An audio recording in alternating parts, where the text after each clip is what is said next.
வணக்கம்.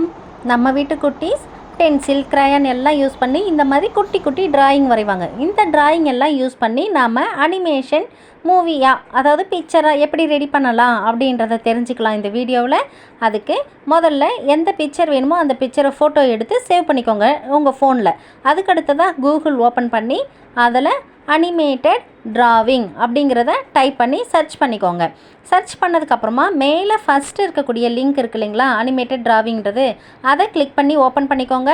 அங்கே குக்கீஸ் எல்லாம் அப்செட் கேட்கும், அதெல்லாம் அப்செட் கொடுத்தா தான் இங்கே ஃபஸ்ட்டு பிக்சருக்கே நமக்கு வரும். இங்கே கெட் ஸ்டார்டட் அப்படின்றத கொடுத்துட்டு அப்லோட் ஃபோட்டோ போங்க. அப்லோட் ஃபோட்டோ போனீங்கன்னா உங்களோட கேலரியிலேருந்து எந்த இடத்துல ஃபோட்டோ சேவ் பண்ணியிருக்கீங்களோ அந்த ஃபோட்டோவை நீங்கள் அப்லோட் பண்ணிவிடுங்க. அப்லோட் பண்ணதுக்கப்புறமா நெக்ஸ்ட் ஒரு லெவல் கொடுங்க. அதுக்குள்ளே அந்த பிக்சர் எந்த பிக்சருன்றதை அது ஸ்கேன் பண்ணிக்கும். அதுக்கடுத்து ஒரு அக்ரி கேட்கும். அங்கே டேர்ம்ஸ் அண்ட் கண்டிஷன்ஸ் இருக்குது, அதை படித்து பார்த்துட்டு அக்ரி கொடுத்துக்கோங்க.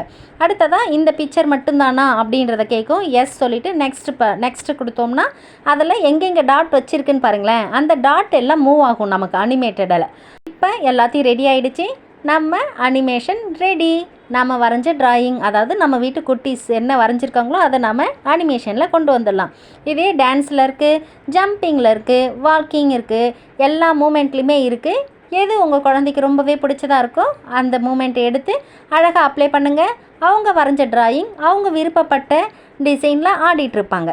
இதால் அந்த குழந்தை ரொம்பவே சந்தோஷப்படுவாங்க. எல்லா குழந்தையுமே இதை ரொம்பவே விரும்புவாங்கன்னு தான் நான் நினைக்கிறேன். எங்கள் வீட்டில் அப்படி தான் நடந்தது. ஓகே, இதை நாம் மட்டும் பார்த்தா போதுமா? என் குழந்தை வரைஞ்ச டிராயிங்கை நான் அனிமேஷன் பண்ணியிருக்கேன் அப்படின்றத நீங்கள் உங்கள் ஃப்ரெண்ட்ஸ் கிட்ட சொல்லணுன்னாலும், இல்லை ஸ்டேட்டஸ் வைக்கணுன்னாலும் அதுக்கும் இருக்குது. ஷேருங்கிற ஆப்ஷன் இருக்குது. அந்த பட்டனை கிளிக் பண்ணிட்டிங்கன்னா வாட்ஸ்அப் மூலமாகவோ இல்லை ஃபேஸ்புக் மூலமாகவோ ஷேர் பண்ணிக்கலாம். இந்த வீடியோ பிடிச்சிருந்தால் லைக் பண்ணிக்கோங்க. தேங்க்யூ.